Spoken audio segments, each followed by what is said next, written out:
Saudara, 6 polisi telah ditetapkan sebagai tersangka dalam kasus penganiayaan debt kolektor di Kalibata, Jakarta Selatan.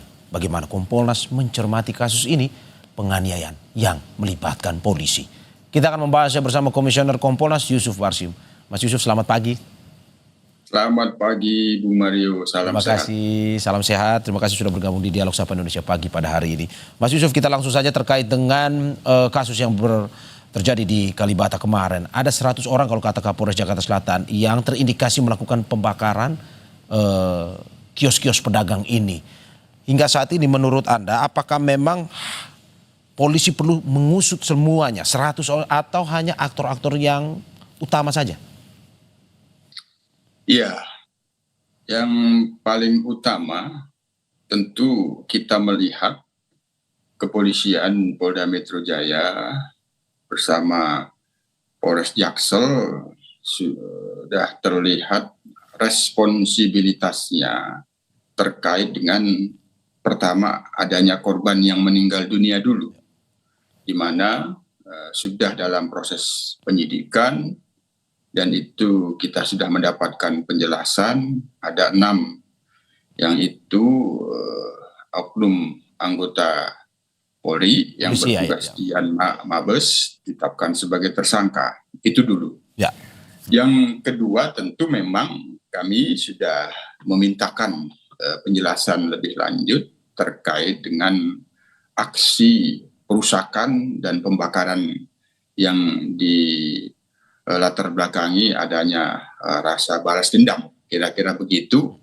Cuman pendalamannya tentu yang perlu dilakukan. Memang sejauh ini informasi sementara yang kita terima belum ada LP, tapi dalam fakta-fakta yang terlihat dampak daripada kerusakan pembakaran itu kan sudah terlihat.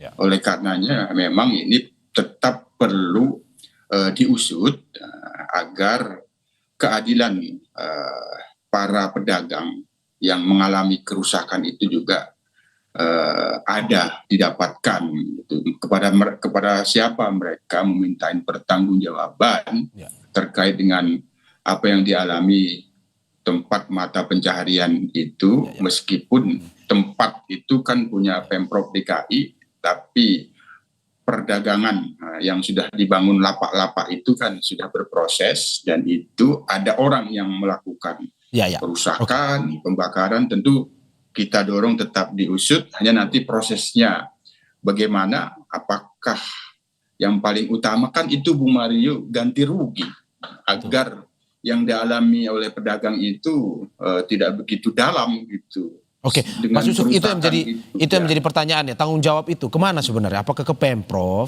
ataukah kemana? Ada yang bilang juga ini harusnya ditagihkan kepada kepolisian atau seperti apa?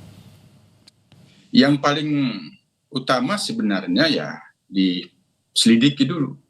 Sudah ada.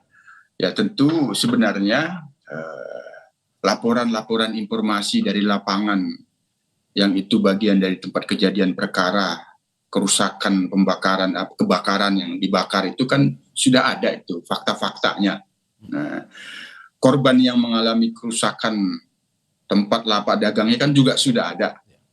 Yang mereka itu dipastikan sudah memberikan informasi. Nah, itu juga sudah banyak beredar di pemberitaan media. Jadi kami rasa kepolisian Polda Metro Jaya juga perlu segera menyelidiki agar ada orang-orang yang memang patut untuk dimintain pertanggungjawaban terjadinya perusakan dan kebakaran yang dimiliki, yang itu lapak milik pedagang yang sudah berlangsung lama di situ.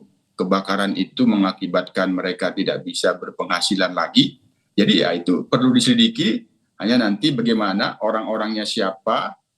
Tentu yang paling terbaik itu kan ada ganti rugi kepada para pedagang itu yang mengalami kerusakan, sehingga kita menyambut baik apa yang disampaikan oleh Pak Gubernur akan berbicara kepada pihak-pihak terkait. Ya, salah satu pihak terkait itu ya para pelaku perusakan itu. Oke. Jadi kalau kita melihat secara umum, Mas Yusuf, kita tarik ke belakang terkait dengan kasus ini. Bagaimana Anda melihat sebenarnya kasus khusus terkait dengan debt collector dan polisi ini? Apakah benar ini menjadi penyebab utama bahwa debt collector dilarang sebenarnya? Ataukah sebenarnya tindakan kebablasan polisi sebenarnya yang menjadi penyebab utama kalau menurut Anda?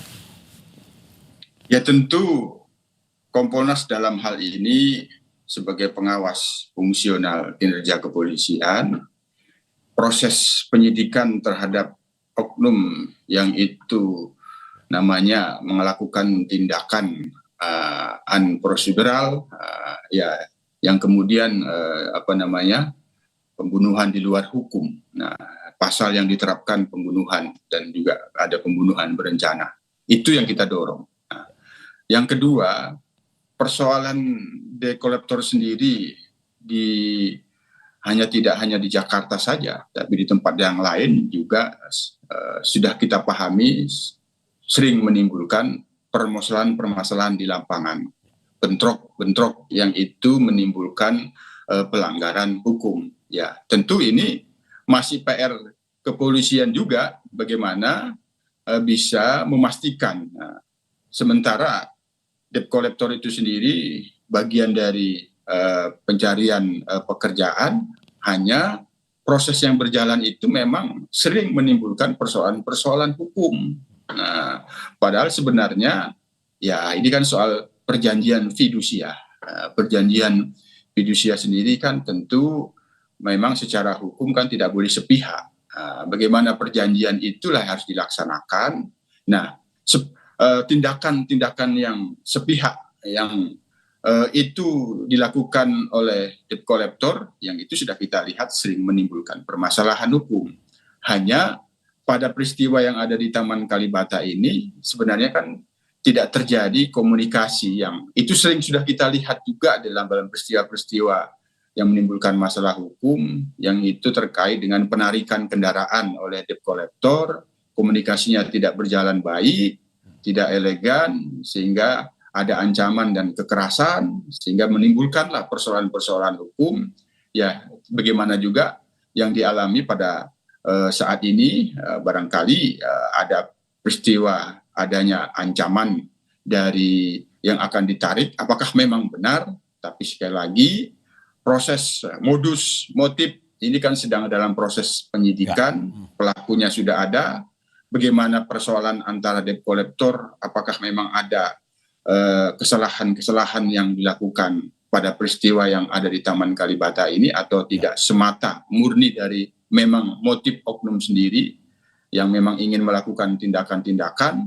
Tentu ini sekali lagi materi ini adalah dalam proses penyidikan. Hanya tentu kita selalu harus belajar bahwa memang persoalan yang dilakukan di lapangan di dalam penarikan kendaraan yang itu dianggap melanggar pendukatan dan itu ada surat tugas yang diberikan seseorang yang kita istilahkan debt collector itu, memang kita tidak bisa menutup mata sering menimbulkan persoalan-persoalan hukum yang itu di dalamnya ada ancaman-ancaman kekerasan, intimidasi. Itu Bung Mario. Oke. Mas Yusuf, berarti Anda mau bilang bahwa ini harus dibedakan ya antara kejadian pengeroyokan dan juga kejadian pembakaran ini, sehingga pengeroyokan ini kita sudah lihat bahwa yang tadi Anda bilang mendorong pembunuhan berencana itu. Tetapi yang pengeroyokan ini juga harus diusut tuntas.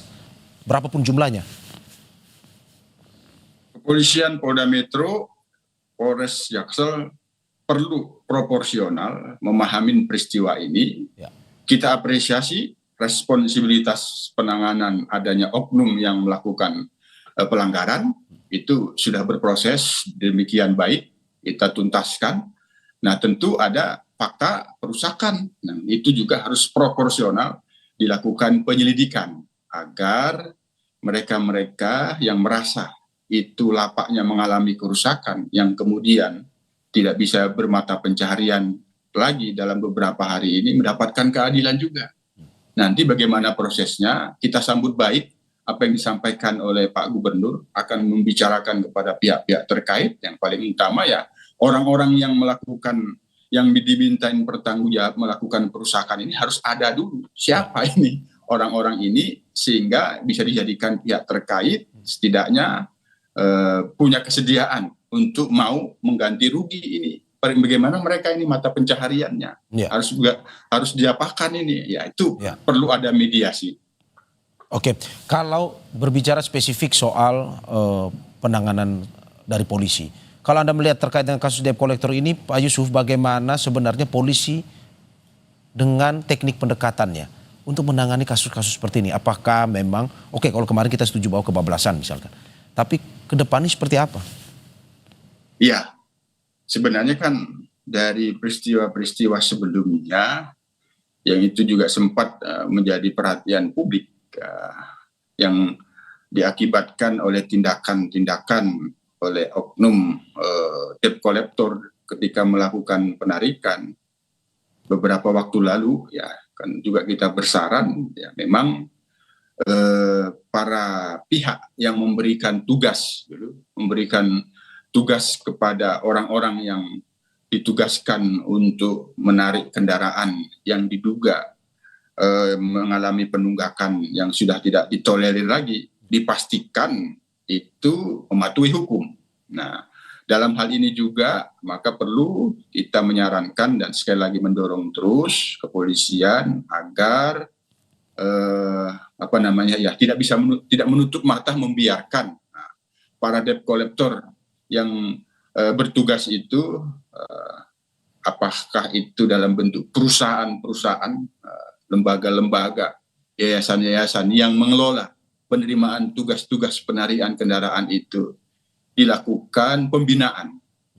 Kalau memang itu harus dilakukan, mengamankan kendaraan yang itu mengalami penunggakan sementara, yang sebenarnya kan prosesnya kan itu fidusia, Ya. ada peradilan yang Fidusia, harus ya. memutuskan. Nah, namun selalu mereka mengatakan diamankan sementara agar tidak dalam penguasaan yang itu mengalami penunggakan. Nah, proses pengamanan sementara ini harus benar-benar dipastikan tidak menimbulkan masalah hukum.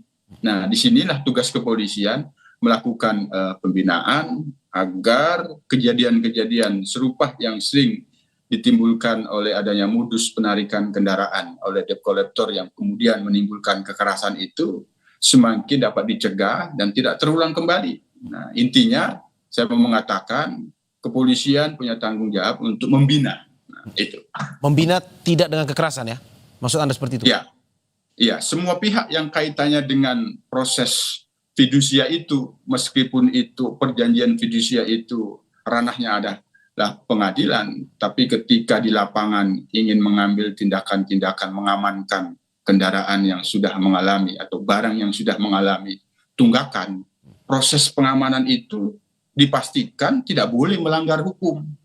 Nah, komunikasi dan dialog itu yang kita maksud agar ini terus disosialisasikan, dibina, dan pihak kepolisian memastikan betul kepada pihak-pihak mereka yang bertugas menarik kendaraan ini tidak boleh.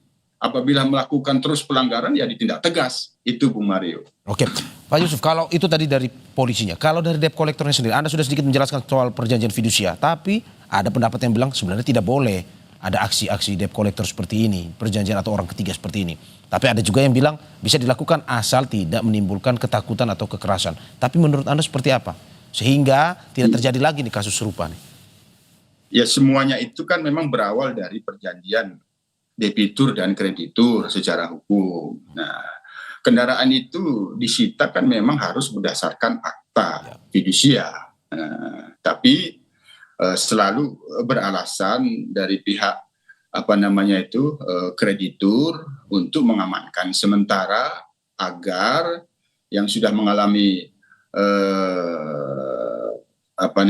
tidak memenuhi kewajiban perjanjian fidusia oleh debitur mengalami penunggakan itu tidak lagi dalam penguasaan. Padahal kan sebenarnya itu kan di jaminan fidusia, barang ataupun kendaraan bermotor itu kan jaminan fidusia.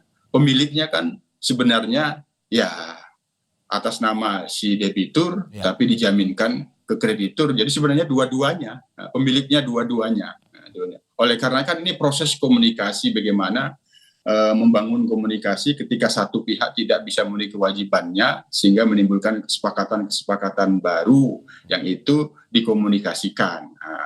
Namun dari pihak kreditur di lapangan itu kan menyampaikan niatnya baik untuk mengamankan. Nah, tapi dalam faktanya menimbulkan ancaman-ancaman, bahkan permasalahan hukum. Nah, ini sebenarnya yang menjadi masalah. Kalau secara hukum ya sebenarnya harus ada akta fidusianya untuk mengambil alih kendaraan yang dikuasai oleh debitur, itu kalau secara hukum. Tapi kan ini sudah berlangsung lama bahwa itu di dalam fakta sosiologis, fakta sosialnya bahwa itu menjadi pekerjaan untuk mengamankan barang kendaraan jaminan fidusia yang itu mengalami kendala pemenuhan kewajiban.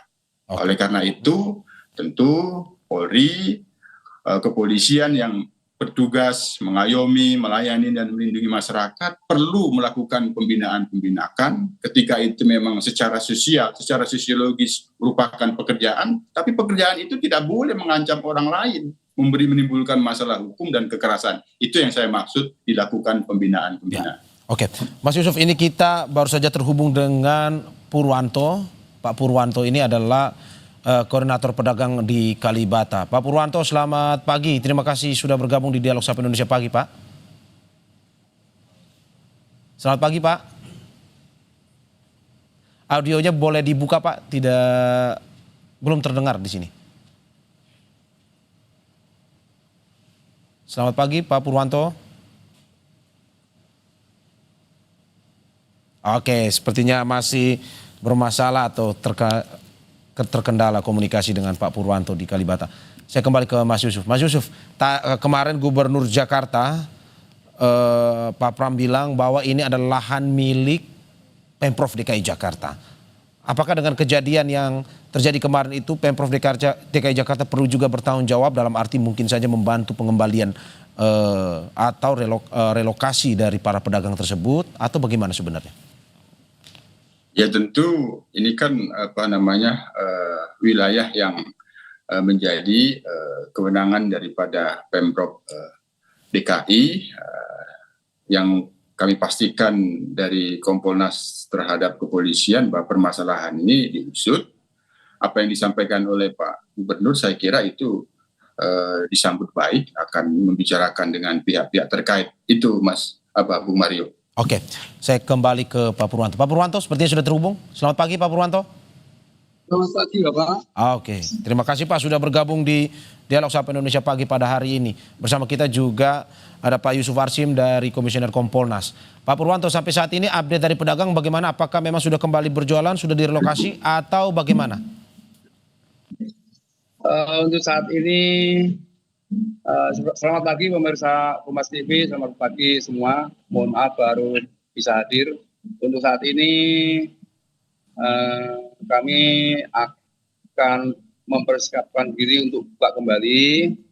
Hanya nanti kan kita akan ada perkumpulan pedagang ngumpul bersama membahas teknis kita buka kembali. Sebenarnya dari kemarin kita sudah diperkenankan buka kembali untuk aktivitas, tapi karena terkendala permodalan, alhamdulillah kita mendapatkan bantuan modal dari instansi tertentu untuk menambah modal kami. Meskipun demikian belum bisa kami bagikan karena semua melalui prosedur. Alhamdulillah pihak pengelola sudah mengizinkan kami untuk bisa membuka kembali lahan kami. Insya Allah mungkin sebagian nanti yang sudah siap bisa malam hari ini sudah bisa buka kembali lahan kami. Demikian. Oke, berarti pedagang memilih untuk tetap di tempat yang sama ya Pak, ketimbang direlokasi ya? Betul, pedagang tetap di tempat yang sama karena sebagian lahan untuk parkir pengunjung, sebagian lahan untuk kita berdagang. Oke, Pak, kalau dari hitung-hitungan kasarnya saja lah. Kemarin itu saya lihat di pemberitaan ada 9 kios yang terbakar. Ada juga 6 sepeda motor dan 1 mobil. Apakah ini milik pedagang semua dan kerugiannya itu bisa ditaksir berapa Pak kalau hitungan kasarnya? Kalau total kerugian kemarin kami kalkulasi itu ada 1,6 miliar lebih sedikit. Itu milik pedagang semua Pak, 1 miliar itu? 1,6 miliar itu mayoritas punya pedagang dan sebagian warga tidak terlalu banyak. Warga yang terdampak itu tidak terlalu banyak, mayoritas punya pedagang. Karena kami baru mulai buka, pengunjung pun juga belum ada. Kami baru persiapan buka, baru masang-masang tenda. Jadi yang terdampak semua mayoritas 98% itu milik pedagang. Dan sampai sekarang bagaimana kondisi pedagang yang terdampak itu Pak, yang kemarin kiosnya terbakar? Apakah sudah mulai kembali aktif berjualan atau harus stop nih Pak karena terbakar ludes jualannya kemarin? Ya, untuk saat ini sebenarnya pengen teman-teman tuh langsung bisa jualan. Maka kita persilahkan teman-teman yang sudah siap dalam hal ini siap untuk jualan, monggo silahkan. Ada teman-teman yang berubah dan tendanya belum terbakar karena belum terpasang, itu silakan bisa jualan kembali. Bagi teman-teman yang ada kerusakan itu perlu waktu pembenahan, renovasi, apalagi yang terbakar itu perlu waktu lama. Disitulah kenapa kami tidak bisa langsung jualan hari ini atau kemarin yang sudah diizinkan, kendalanya di situ. Ya, lantas bagaimana ini bertahan hidup bagi mereka yang kemarin kerusakan parah itu, karena itu kan pasti pekerjaan utamanya. Ya, itulah pedagang seperti kami kan tidak ada gaji bulanan. Sebabnya kita kan mendapatkan penghasilan harian. Itulah kendala kami, maka alhamdulillah kemarin itu dapat sedikit bantuan untuk modal kami untuk pembenahan. Nanti insya Allah akan ada pertemuan kami dengan pedagang, dan untuk membahas teknis nanti kita buat kembali dengan posisi yang sama, hanya kita memerlukan kerjasama yang baik antar pedagang. Intinya itu. Oke, terakhir Pak, sebelum saya ke Mas Yusuf kembali, sampai saat ini apakah pedagang sudah tahu kemana nantinya permintaan ganti rugi tersebut? Apakah ke pemerintah Pemprov DKI Jakarta, atau kemarin juga saya dengar ada yang bilang bahwa ini ke polisi, atau kemana Pak? Apakah teman-teman pedagang sudah tahu dan sepakat, sudah tahu kemana akan meminta ganti rugi tersebut? Ganti rugi itu yang jelas kita mengikuti perkembangan. Kemarin kan tersangka sudah ditangkap, mohon maaf nih, tersangka pengerusakan. Sedangkan untuk pengerusakan itu kan dari teman-teman saudara kita dari detektor, dan ini musibah, kita tidak bisa menolak dan tidak sendiri. Ini musibah kami ya terima. Intinya untuk mengajukan kobrasi yaitu ganti rugi, kami bingung seandainya mengajukan ganti rugi itu siapa, karena tersangka pengerusakan dari korban, sedangkan untuk tersangka pengerusakan orang lain. Mohon semua bisa mengerti kendala kami. Yang terpenting kami saat ini bisa kembali berjualan saja sudah alhamdulillah. Oke, saya terakhir ke Pak Yusuf. Pak Yusuf, bagaimana Anda melihat bahwa sampai saat ini pedagang masih bingung mau kemana minta ganti ruginya? Belum juga mereka masih harus berjibaku dengan kondisi dagangan yang dirusak sepenuhnya, aktivitas jualan kembali terhenti. Kalau menurut Anda ada usulan kemana harusnya para pedagang ini berbicara ataupun meminta ganti rugi terhadap apa yang dialami?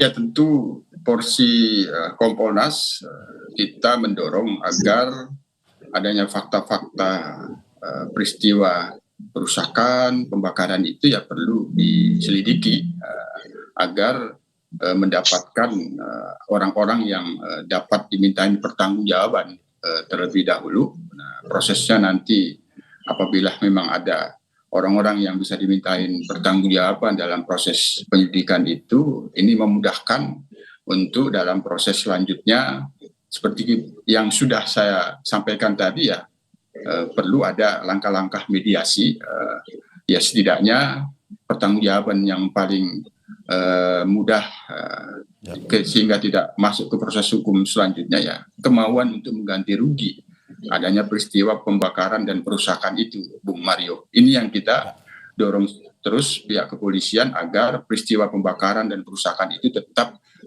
diusut. Itu, Bung Mario. Terima kasih atas apa yang disampaikan Komisioner Kompolnas Yusuf Warsim dan juga Purwanto, Koordinator Pedagang di Kalibata. Semoga masalah ini cepat selesai dan juga pedagang bisa kembali berjualan sehingga apa yang dituntut itu bisa diberikan segera. Terima kasih sekali lagi Bapak-Bapak. Sehat-sehat selalu.